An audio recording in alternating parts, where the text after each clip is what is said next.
Hello, everybody, and welcome to our weekly fantasy question and answer show here on MFSN, the hub. And for a special treat today, instead of just getting me or Ross by ourselves, we're going to come at you in tandem because, well, what's better than two for one? So, Ross, welcome to the show. Thanks for having me, and welcome, everybody. I'm Ross the Boss, and I want to talk sports with you, Cowboy. It's going to be a great show today. I'm excited. And the biggest news in sports right now, Kasey, it's not what you think. It's Tim Tebow being cut. I know, first day. Jacksonville Jaguars and his old coach at University of Florida cutting him today because he missed a few key blocks during a preseason game. What's your thoughts on that? Well, I'm surprised to see him get cut so quickly. I'm not surprised he's not going to be a significant impact player in the NFL. It's been several years that he's been out. He was never a tight end to begin with. Now he's he's got to be pushing 30 or into his, or if not over 30. And so I imagine it would have been pretty hard for him to come in and compete. But you figured Urban Meyer would have given him a little bit more of a leash than another coach was, considering all he did for him at Florida. But hey, it's football. It's business. Well, what happens if I tell you he'll sign on to a team that's going to be a competitor this year, win a Super Bowl, catch the game-winning touchdown to win the Super Bowl, will be named MVP in the Super Bowl to put the trophy right next to his Heisman Trophy? What if I tell you something like that? Well, I think if you bet on that in Vegas this weekend, you'd probably make a fortune if it hit. How's that? Okay, well, I'm not betting, but I never dismiss Tim Tebow. That guy's a winner wherever he goes. I mean, his collegiate career is unbelievable. And he even played like AAA baseball, which is unbelievable. Like to this day, that he'd never really played like college baseball or even really played much high school. And he decided to play professional baseball. He made it to AAA. What does that tell you? Well, it tells us he's a pretty fantastic athlete. That's all it tells us. Okay, but clearly not a top level at any one sport. He's not Bo Jackson. You're telling me he's not Bo Jackson. He's not Bo Jackson. He's not Deion Sanders. He's not even Michael Jordan, who only made it to AAA in baseball. But he is certainly a good athlete, and best of luck to him in his future career as an announcer or a color commentator or whatever he's going to be. Because and another thing that I saw, and actually like Cam Newton did a press conference about it today, Coach Belichick has not named the starter for the New England Patriots, and I think Cam is really mad about it and upset. He's mad about it. And I thought he did name Cam as the starter. No, he did week. It. Absolutely not. He did not name Cam. He has not named it. Cam was on the press today saying that he's not named. He's saying he was upset about it. It's still like Jones and Newton are still fighting it out, supposedly by Belichick. I don't think Belichick's going to say anything till like that Sunday morning when the first game is. I don't think Belichick's going to announce the starter. That's my feeling. That's the way he is. I mean, he likes to keep everybody guessing. And no, they have not announced the starter for the New England Patriots for the first, maybe preseason case, but not for the regular season. Absolutely not. Interesting. Well, before we go any farther, let me tell everybody who's watching out there in fantasy land, please subscribe to our channel, ring the bell for notifications, click like if you like what you're seeing, and ask us any questions you want. Ross and I are here for the next 30 to 45 minutes to answer any questions related to fantasy sports. Obviously, we're at the tail end of the fantasy baseball season, so you might have some end of the season baseball stuff, but we are in the preseason and the draft season for fantasy football, and so fantasy football is all the rage. So that's what we're going to focus on today. However, any questions you may have, certainly ask us, and we'll give you the most pertinent information necessary to win your league. Ross, have you done any drafts yet? I don't know if I mentioned on this show, I've done those drafts where you draft a team and there's no trades and there's no pickups. You just draft a team, you just let it lie there, and basically that's your team for the season. And I did that. Yahoo was offering it, and I think it was like 10. I put like $10 pool, and there was like 10 different teams. So what you do is you draft, and hopefully you won't have any injuries. If you do, you're messed up. But you do have a small bench. But I did that just for fun. I did some mock drafts. I actually have a draft. I actually have a draft tomorrow at 6 p.m., which you can watch live on YouTube. I'll be on it with you. You'll be on live. Go MFSN, the hub. You can watch us draft. We have a very competitive draft this year. We have guys who've won a lot of money in many fantasy leagues. So it's going to be a great season for MFSN in our league, and we'll be following that league throughout the year. So if you want to watch us live, to watch us draft, to get some hints, I'll be happy to do it. But yeah, I mean, my drafts all start like this week, next week, and the week after. That's like draft season. So one of the things a lot of people are, I guess, who are new to fantasy might not fully understand is the difference between a standard or a PPR or a half-point PPR league. So I wanted to ask you, just for those of you watching, PPR means you get an additional point for every reception that your player gets, whether it's a wide receiver, a halfback, or a tight end. And obviously, if it's a half-point PPR, you get an extra half point. So one of the questions I wanted to ask you is, how much does it affect your rankings of players depending on the type of league, whether it's standard versus PPR? Are there any players in particular?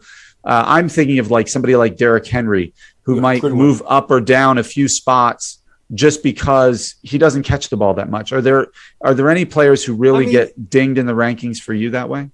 The thing is this: Derrick Henry had 2,000 yards rushing last year. Okay, I mean, not many running backs can say they had 2,000 yards. So do you put him down in the ratings, thinking maybe he'll catch maybe 30 balls this year, and maybe Devin Cook's going to catch 60 to 80, or Kamari or one of those guys have 60? I mean, it's a catch-22. But I think if you're paying a PPR league, I think Cook and Kamari do move up a little bit. Henry maybe goes down, but again, I wouldn't.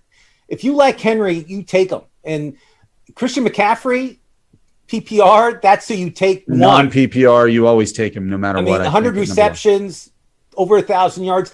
And the other thing people are so into is, I hope he has 1,000 yards rushing or 1,000 yards receiving. If you do the division, which Ross is a master when it comes to math, it's like 64 yards a game to get 1,000 yards. You know what I mean? It's not that hard of a feat. So, I mean, you hope your player gets like 1,500 yards, not 1,000 yards. So you don't want your player to just hit 1,000 and stop, because that means your player is not going to make a great season. It's not that good. Right. So in your mind, I know everybody's kind of programmed to like have this whole facade like, oh, I got to have 1,000 yards rushing, receiving. No, you don't. You need like 1,500, right, Case? To be a workhorse back, you do. And when I'm looking at the to be considered, I guess, one of those top running backs, I don't think 1,000 or 1,100 total yards means quite what it did 20 years ago. So like Christian McCaffrey may only get 1,000 yards rushing, but if he also gets 1,000 yard receiving, that's the same as somebody like Derrick Henry getting 2,000 yards rushing. And so the way I do the math when it comes to PPR versus non-PPR, let's say Derrick Henry catches 35 balls a season. I don't know if that's true or not. I'm just throwing that number out there. It's a good guess. I mean, it's fine. So that's what, 2 passes a game maybe. And Christian McCaffrey catches 85, right? Let's say 85 receptions a year. Okay. That's a 50-point difference in a PPR. That's the equivalent of 500 rushing yards if you're doing 1 point for every 10 yards rushing. That's substantial. That means Derrick Henry would have to get 500 more rushing yards just to match his reception numbers. That doesn't include the yards he gets on the receptions or the touchdowns he gets off those receptions. And so a PPR can have a tremendous impact with the top level players. And there are some reserve running backs who are third down backs who just catch the ball. You can think of who was the little dude who I'm blanking on his name. 14. He was with the Eagles. He was with the Eagles for a while. Staley? No, not Deuce Staley. I forget. He was with the Chargers. Boston, the guy Boston? Not Daryl Boston. No, this was several years ago. He went from like the Chargers to the Eagles. But anyway, okay. It was a player who only maybe played 20 snaps a game or 15 snaps a game, but he caught 10 passes for 60 yards. Well, that's 16 points in a PPR league. That's the equivalent 140 yards rushing if you get a 2-point bonus for going over 100. I know you're a Giants fan. David Maggott comes to mind. Dave Maggott was one of those type of players. There's a lot of guys that are specialists when it comes to third downs. They come in there, they get the short screen or get the 10-yard pass, and they do get yards.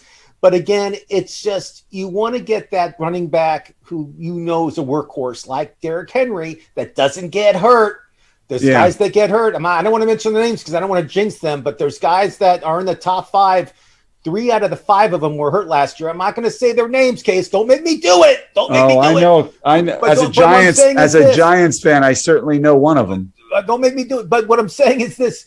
You got to be smart, but you want to get a guy that is not going to get hurt. And when he get hurt, it's like there's no one getting – it's 0 points. So right. So when you draft – try to make sure they're like sounded, I'll bring it up right now because you gave me a little wedge to go in. But for example, Dak Prescott, you and I are both watching Hard Knocks. They announced today, Case, he's not playing preseason. The next game, he's not going to play at all. Which, remember last year, he broke his ankle. They're not even talking about his ankle anymore. His ankle was like a pretzel. I don't know if you remember. Oh yeah, Logan Ryan. It was Logan Ryan. It was in a figure where it's not humanly possible to get that unless you're really hurt bad. I mean, it was moved in a weird way. Nobody's even talking about his ankle. Right now they're talking about his shoulder. I think he'll be okay, but I have doubts right now in fantasy about him. I'm worried about the Cowboys. If he's hurt and can't play, and it's your boy Ben DiNucci's their quarterback, that's a huge problem. I mean, that affects everybody because Zeke Elliott going to go down. CeeDee Lamb, Amari Cooper. You got Coop, and you got all these guys that are going to be losing their value fantasy-wise. So I think Dak will start their first game. I'm just worried about he's going to get hit. I mean, there's no way he's not going to get hit. And the first time he's going to get hit really hard is in the regular season, and we'll see what happens. Yeah. I'm a huge Dak Prescott fan. I think he was going to be in the top 3 in the MVP if he didn't get hurt last year, the way that offense was humming. I think they have all the weapons around him to be special again, but he's got to be healthy. There's no doubt about it. So, and you and I both watch Hard Knocks. I believe it's on tonight, right? Tuesday? Is it Tuesday? Yep, Tuesday nights. So we'll watch Tuesday. We'll talk about it later in the week on some of our shows. I mean, I like the show. I think I got you addicted to it again. I mean, it's a great show to watch, and I think America's watching it too. And we can see what's really going on with Dak and see if he's supposedly he's not throwing the ball in practice. We'll see tonight. Yeah, we'll watch tonight. Yeah, it'll be on after the show. Okay, so how would you like to do a mock draft with me? I'm ready. We'll do the first 2 rounds. We'll just do the first 2 rounds. If we feel after that we want to maybe highlight 2 or 3 players to look at in the later rounds that might be sleepers, I'm welcome to do that as well. So okay, so what we're going to do, just tell the audience, we're going to do a mock draft, 2 rounds, 10. Let's say it's a 10-team league.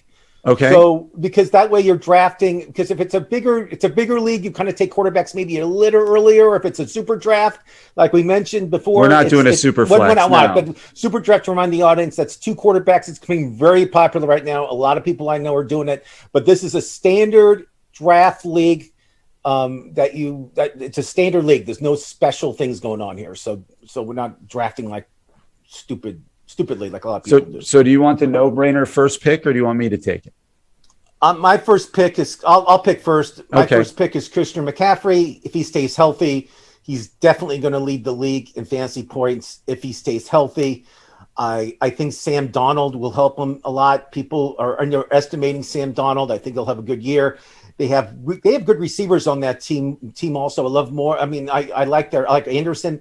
I do like that team. I think they're being overlooked, but I think, Christian CMC is the guy I'm taking first. Yeah, there's no argument there. I know a lot of people have Dalvin Cook ranked second. I like Derrick Henry more. I know he's coming off a heavy workload and there's an injury risk there, but this guy is a beast. They added Julio Jones, so the defense has to even be more spread out. Hold on. Stop about Julio Jones. I'm worried about Julio Jones. I dropped him way down in my draft thing just because he's been hurt every year. He's not the same player he was 5 years ago, so don't be fooled just by his name. Don't take him too high. If you get him at a good value, take him, but Please don't be fooled, folks. Yeah, and I'm not saying that he's going to be like an A.J. Brown equivalent. A.J. is the clear alpha receiver on that team, but he at least prevents them stacking the box if you have both of them on the outside. I think Derrick Henry, while he might not ever put up 2,000 yards again, because I don't know if anybody's done it more than once, he's a shoo-in for 1,600 yards and double-digit touchdowns. And if he stays healthy, I'll take that every day of the week from my running back. No, he's a beast, and he does stay healthy. And you know, you can only tackle him with that little thing behind his helmet. He has that, like... his hair. He has that hair thing, but you just want to chop it off with the scissors. You know what I mean? My third pick is Devin Cook of Minnesota. He catches the ball. He rushes the ball. The only question mark about him is staying healthy. He gets hurt like every year. He's always like hurt for 3 or 4 games. But if this guy stays healthy, and Minnesota has a good offensive line, and they also have Jefferson as the receiver who makes people, you know, you got to double team that guy. So long story short, Cook is my third pick. Okay. I'm going to surprise you here. I'm going to take Nick Chubb.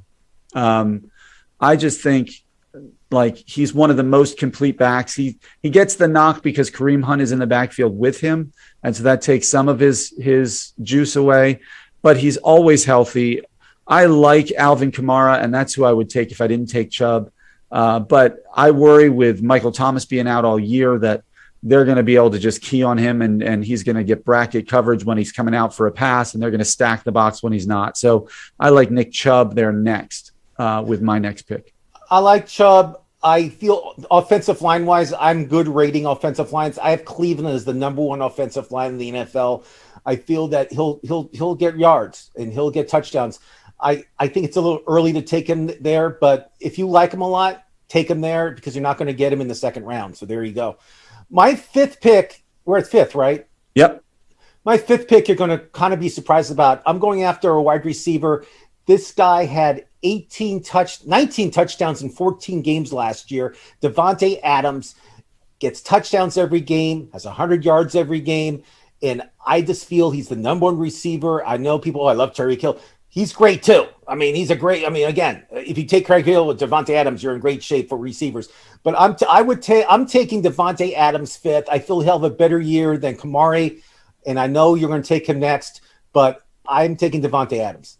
I don't knock you there. I don't understand why people would take Tyreek Hill over Devontae Adams. Tyreek Hill is in such a dynamic offense, and Patrick Mahomes is obviously one of the most talented quarterbacks maybe ever. But there's too much offense around him that the ball has to get spread to. Whereas Devontae Adams, it's Aaron Jones and him. And we all know Aaron Rodgers can get the ball to him in any sort of coverage. So I agree 100% that Devontae Adams is the top wide receiver.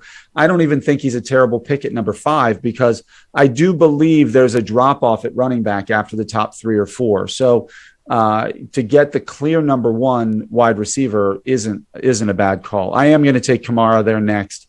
As I said before, I mean, in terms of talent, he has that Christian McCaffrey sort of game, and he's just as athletic. I'm not sure why he hasn't all put it together, or maybe it's the way the Saints are run that they're not run strictly through him, but they might be this year. Now that Drew Brees is gone, now that Michael Thomas is out for a long time, and it's going to be Winston and Taysom Hill, who you might not trust as much. You might just organize your entire play package around Kamara, so he could finish really high in the end of the season rankings. Again, with Kamara, you really can't go wrong. And, you know, I'm going after, not because I watch Hard Knocks, but just because I feel he's going to 1,500 yards and have double-digit touchdowns as Zeke Elliott. I think Zeke Elliott's back. He was hurt last year. But remember, people make this mistake, and I'll tell you right now what you got to do if you take Zeke Elliott. Take Pollard. Get your insurance. Don't go out driving without your insurance, right, Case? You want to get the Pollards. You want to get that guy behind you on the screen would never drive without insurance. Yeah, I mean, you want to get the insurance, but Zeke Elliott, I feel, is going to have a big year, and Dallas's line isn't the number 1 line anymore. I mean, they're in the top 10, but they're not like overwhelming like Cleveland is or Baltimore, teams like that. But that all being said, I like Zeke Elliott. Who are you taking next? So at number 8, I am going to take I'm going to skip over a couple running backs who might be rated above him, and I'm going to take Jonathan Taylor in Indianapolis. I just think he's a complete running back. I love that Indianapolis offensive line. I think he's just going to be huge. I think he's more reliable from a health perspective than Saquon Barkley. I was tempted to take Aaron Jones there, but I just like Jonathan Taylor. I just have one. It's one of those things. He's got a really good strength of schedule with his season this year in terms of the competition they're playing. He has a bye week in 14, so he'll come into the playoffs into the fantasy playoffs, which are 15, 16, and 17, off of a bye week, which I just think is tremendous to have as a player. I like him a lot. Only thing you need Carson Wentz to be healthy for him to have. They're saying he's going to be back week 1 or week 2 at the latest. I'm just telling you, if Wentz is healthy, I like Taylor there. If he's not healthy, I don't like him there because I feel that their second string quarterback is it Eason or something. I mean, yeah, Jacob Eason. They just put 7 in the box and they'll stop Taylor. But my 9 guy is going to be, we're 9, right? Yep. Is Tyreek Hill of the Kansas City Chiefs. Again, he's the number 1 or number 2 wide receiver in the NFL. He's a huge weapon. He gets 100 yards of a touchdown, and he's racing Usain Bolt. So he's racing Usain Bolt coming up very soon. They're going to race each other 70 yards going straight. So I'm taking Bolt, but doesn't matter. Doesn't count in fantasy, folks. But I like Hill as my 9th pick. Okay. Then I'll take Aaron Jones at 10. I didn't expect him to be available there. I'm excited. If I owned the 10 pick and you could tell me I was getting Aaron Jones, he's a workhorse back there in Green Bay. They just got rid of Williams as backup. So there's not, is it Jamal Williams, I think, who was tremendous. Jamal Williams is the backup. He was the backup for Aaron Jones in Green Bay. Now he's in Detroit, I think. Yeah, he's in Detroit now. A.J. Dillon's the backup in right, who's very talented. If you take Aaron Jones, make sure you take A.J. Dillon. Oh yeah, but we're just doing the first folks, 2 rounds. I'm going to tell you right now, don't take like a third string quarterback. Don't take quarterbacks. Don't have 3 quarterbacks on your team. To have 2 quarterbacks on your team and have a backup running back to your star player because that it can make or break your season. Trust me, I love taking backup running backs and just stashing them. Because when the number 1 guy goes down, I have the backup, and that guy's going to be featured for many weeks in it. All right, who are you taking the first pick of the second round? That was the end of round 1, Aaron Jones. So my number 1 pick, I feel this guy's going to have a huge year. Last year was his rookie year, and he got hurt, turf toe.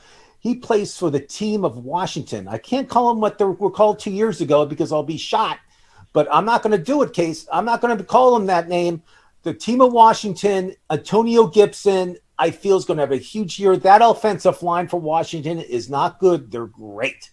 And top 5 offensive line. He'll have a big year. He catches the ball. He runs the ball. I love Antonio Gibson. He's one of my dark horse. He's not really a dark horse, but I feel if you want to get him, you got to get him in the second round, and he's my pick. Okay. I'm going to take Stephon Diggs, the number 1 wide receiver out of Buffalo. He proved last year, there were questions when he was in Minnesota whether he was truly a number 1 because Adam Thielen was there, and they were both putting up good numbers. And the question was, could he do it on his own? Well, he went to Buffalo and turned Josh Allen into the number 2 overall quarterback, which is saying something because Josh Allen the year before was questionable, even if he was really a draftable starting quarterback. So Stephon Diggs has proven that he can play in bad weather conditions and good weather conditions with any quarterback. So I'd feel comfortable with him as my first wide receiver. I feel Diggs, Metcalf, and A.J. Brown are all like the same guy. I don't know why. I just feel I know they're not the same guy, but I'm just saying I feel they're all at the same level. I mean, they're like right below tier 1. They're tier 2. They're all. Oh, see, I put Diggs on tier 1. You have him tier 1. That's okay. I mean, I think he's on the cusp of tier 1. I'm not disagreeing. I think it's a good one. I'm going to go after this guy's going to make or break your season because he gives you such a big advantage at tight end. I know he shaved. I don't know if you saw his new look. He shaved the beard. Now he looks like a truck driver from the Midwest now. Travis Kelce. He doesn't look like the same model guy anymore. He must have a girlfriend now or maybe he's engaged. I don't know what's going on with his personal life, but he doesn't look like the male model anymore with the beard and the eyes and the whole thing. He looks like a regular guy from the Midwest. You want your tight end to be blue collar and just do the work. He's blue collar. Go look at his new look. He doesn't look like the GQ model anymore. So Travis Kelce for me, I'm taking him there just because I think he just gives you such a huge advantage of tight end compared to the other ones. He does, especially with Darren Waller being hurt. I think if you want Darren Waller, he's going to be available in the third round, but he'll have 100. I think Darren Waller's going to have 100 receptions. That's boss talking right now. But I feel that Kelce is still the number one tight end, and Patrick Mahomes loves throwing to him. So I'm taking him there. Even when he's not looking at him, apparently he loves throwing. But considering it's pick number 13, I'm going to go with the unluckiest guy with the most talent, and that's Saquon Barkley. If he stays healthy, he could be the biggest steal of the draft at 13. He could also not play from weeks 3 to 11 for you. That's been kind of what has happened to him, whether it's his ankle or his knee or what have you. The Giants' offense is more promising, with the addition of Galladay and Toney. If Ingram can finally step up and deliver, if Daniel Jones can be a good quarterback, their offensive line isn't great. So, but he's got as much talent as anybody. It's a question of health. So if I have the pick at 13 and Barkley is still there, to me, that's worth the flyer at 13. I like that pick. I'm worried about Barkley. I'm probably going to stay away from him unless he just drops in my lap. I'm not going to take him in the first round. I think he'll go in the first round. We'll see what happens. I just think you and I are both skeptical. And I'm a Giants fan, so I'm super you're a Giants skeptical. fan too, but you feel the pain. I'm taking Austin Eckler. I live in LA. This guy's getting unbelievable press here in Los Angeles. I do like that kid. They're predicting a huge season for this kid, and if he can stay healthy, I think he'll have 1,500 yards. As we mentioned, having 1,000 yards isn't that hard. I think Dr. Dan Ratner can have 1,000 yards in NFL if you give him the ball enough. But that all being said, I think Austin Eckler is a good pick in the second round, and you need running backs. And if you want to win your league, you've got to have a strong running back 1 and 2. And I think he's on the cusp of either running back 1 or 2. I would say he's running back 1. Okay. Yeah, I'm a big fan of Eckler. I think he's turned into a great player. That Chargers offense is fun to watch with Keenan Allen and Mike Williams and Justin Herbert. So there's a lot of space in the middle for him to work with. He catches the ball well out of the backfield. I think it's a fantastic pick there. I'm going to go with a wide receiver who I think is a breakout player. We can say DK Metcalf had his breakout last year, but I think it's Calvin Ridley in Atlanta. I think Julio Jones being gone allows him to finally be the true number one. I think I was reading a stat, I believe in the 6 or 8 games that Julio Jones missed last season, he had over 100 yards in all but one of them. So when given the opportunity, Matt Ryan is a decent enough quarterback. Kyle Pitts, the rookie, is going to take some attention away from him too. I just think there's a chance for him to be a breakout. And to me, he's the next wide receiver, kind of that Justin, he could be Stephon Diggs of this year. I'm just going running back heavy right now. I just want to make sure I get those 2 good running backs. I don't want to draft a running back who is kind of up in the air. I want to get a running back who I know is going to get the ball, who's going to be featured in the running game. And that guy's name is Joe Mixon for the Cincinnati Bengals. And the reason I say that is Bernard, their second string running back last year, came in the third down situations. He's not there anymore. He's playing in Tampa Bay with the world champions. So Joe Mixon and they have the Bengals. We talked about this. They have 3 really, really good receivers, which means they can't put 7 in the box like they used to do. Didn't they also draft that offensive lineman Penny Sewell or whatever his name is? They did, yeah. They promised Burrow that they're going to draft a good offensive lineman, and they came through with their promise. And they drafted Chase, who was his teammate in LSU, and he looks unbelievable right now in practice and in preseason. He's just unbelievable. So the Bengals are going to have a good offense, and I think all 3 of those receivers in Cincinnati are going to be drafted at least in the first 10 rounds. And I think Mixon, if you need a running back that's going to be getting the ball 10 to 30 times a game, he's your pick. I think that's a great pick. I was deciding between him and the guy who I'm going to take here with this pick, so I'm glad you made it easy for me by taking Joe Mixon. The Pittsburgh Steelers happen to have one of the easiest schedules from a fantasy perspective this season. And Najee Harris, the rookie running back out of Alabama that they took in the first round, is going to be a workhorse for them. And I just think that he could be kind of that Derrick Henry type, not Derrick Henry, obviously. I'm not saying 2,000 yards, but if he stays healthy, I don't see any reason why he can't get close to 1,500 yards and double-digit touchdowns. And if you can get that at the middle to the end of the second round, that just means your running back roster is really strong. And he catches the ball with one hand, like Odell Beckham does. He does that with ease. The only thing that scares me about that, now let me tell the viewers this, is the offensive line for Pittsburgh was bad last year. They lost 3 of their starters during the offseason to free agency. Villanova, Pounder, all these guys are gone. They have a new offensive line. They're not very good. I mean, I don't want to say they're bad, but they're not very good. So, I feel they're going to pressure. Roethlisberger's 39 years old. I feel him being that old is going to hurt their offense a lot. I mean, he's one of the last of the few of drop back quarterbacks. I mean, he can't run. I mean, no, the speed on Roethlisberger. And I think today I read something that Claypool had to be helped off the field with a leg injury. So, Claypool is Notre Dame kid, one of their top receivers last year. So I'm worried about the Pittsburgh offense with Roethlisberger. I like Harris, big star in Alabama. You don't have to sell me on him. I'm just not in love with that offensive line. So just be aware what's going on in Pittsburgh. I mean, I hope I'm wrong. I hope he has a big year, but just be aware what's going on there. My pick, I'm taking DK Metcalf. I love this kid. I everything I saw last year. He's big. He's a specimen. He's fast.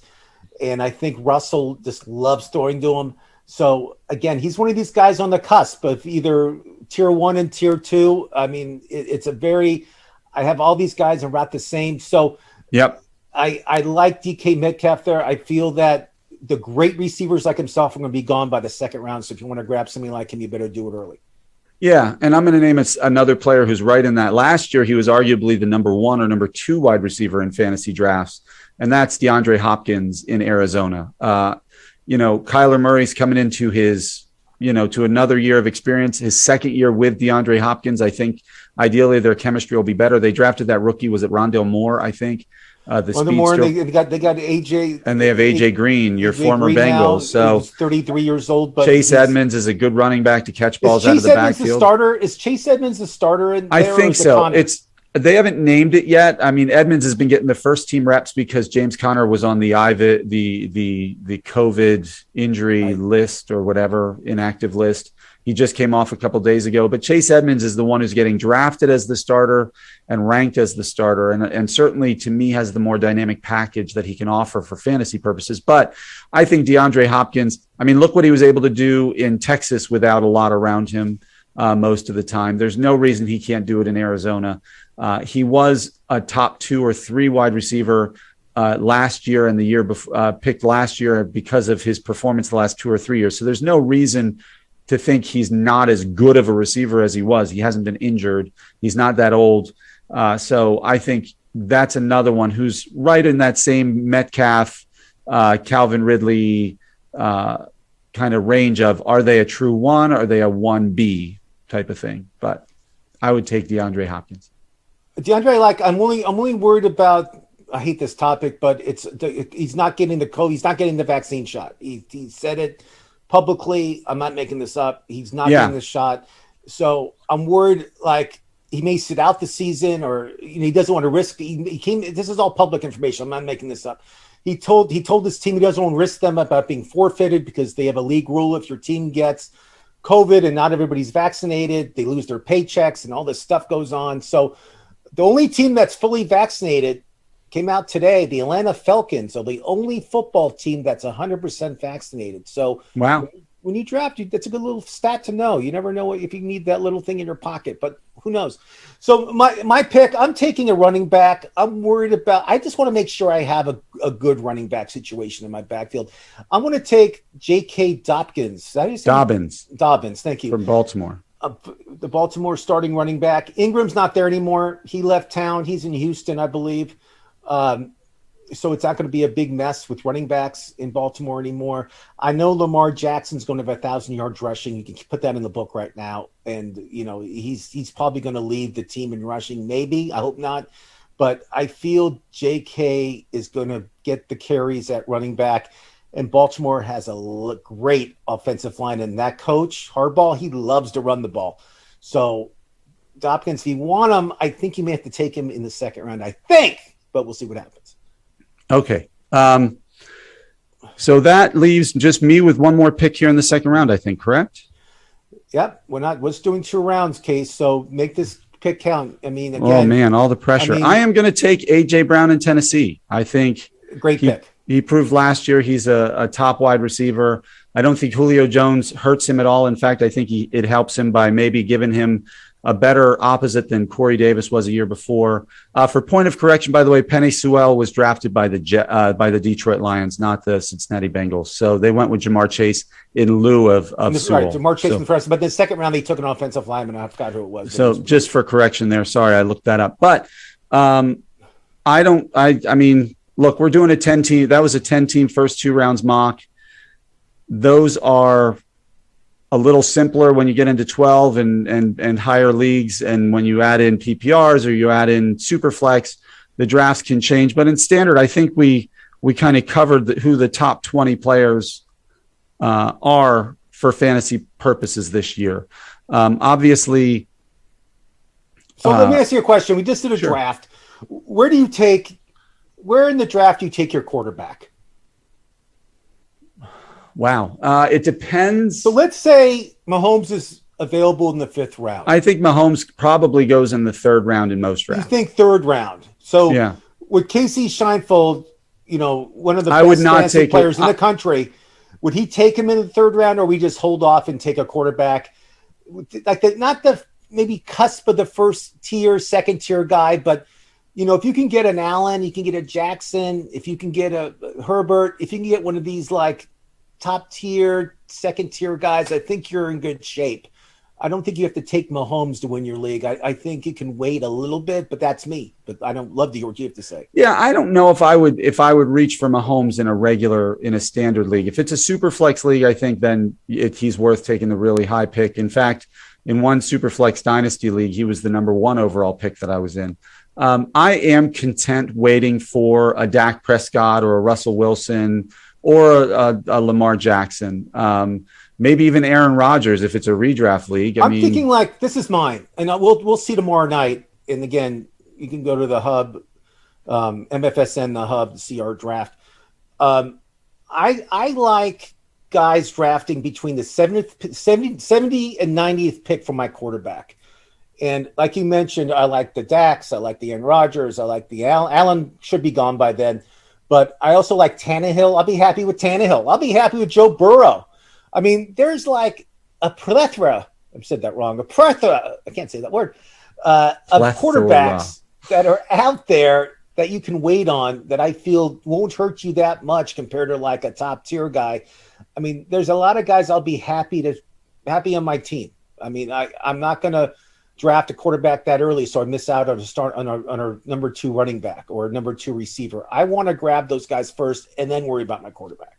Yeah, I agree. I mean, but it depends. If you believe that there's some sleeper wide receivers out there who are going to have big seasons for you, and you're right in your assessment, you can take one of the higher scoring quarterbacks and hope to build your wide receivers later. Wide receiver is certainly pretty deep nowadays.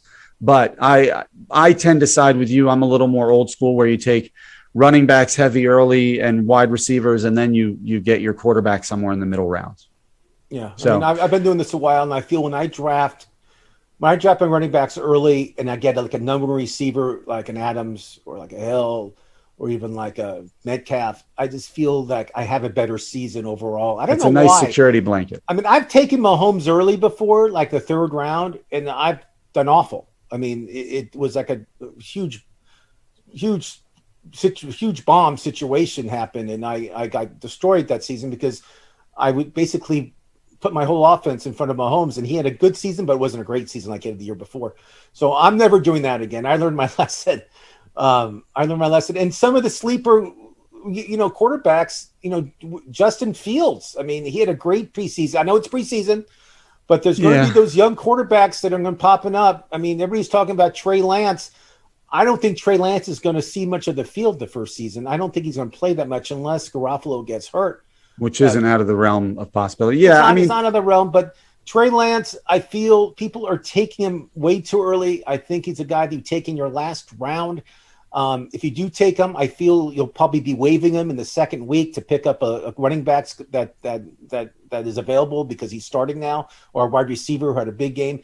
You're not going to be like keeping Trey Lance on your roster that long, unless it's a huge keeper league where you're saving like all these right players. If it's a keeper or dynasty league, that's certainly it's totally different. These are redraft leagues we're talking about, and people are building this Trey Lance up like he's the next big thing. He's good. I mean, he's a great player, but he's not going to see much playing time this season unless things go terribly wrong in San Francisco, but we'll see. Okay. All right. Well, obviously, we could talk fantasy football all day without stopping, but we have reached the end of our show. Ross, good job today. Thanks for helping me out and giving me something to talk about.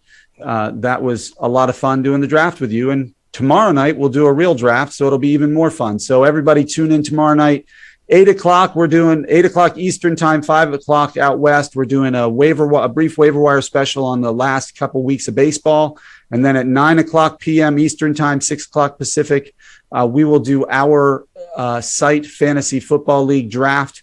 Join us, heckle us, have fun, yell at us, tell us when we made a big pick or a bad pick. Boo, we're fine with anything. Just watch. As I said before, please subscribe to our channel, click the bell for notifications. Like this video if you like what you heard, and leave your comments below. Again, thank you very much. We hope you have a good night, and we will see you tomorrow. As a reward for making Killcliff the undisputed clean energy drink of America and beyond, we've packed in more B vitamins, electrolytes, and killer taste than ever. And as a bonus, we've made the ultimate loyalty program. It's not a cult, it's not a club, it's the Killcliff Cult Club. Tap into special offers like flash sales and exclusive merch, deep discounts, and eternal awesomeness. Go to Killcliff.com to get your discounts on.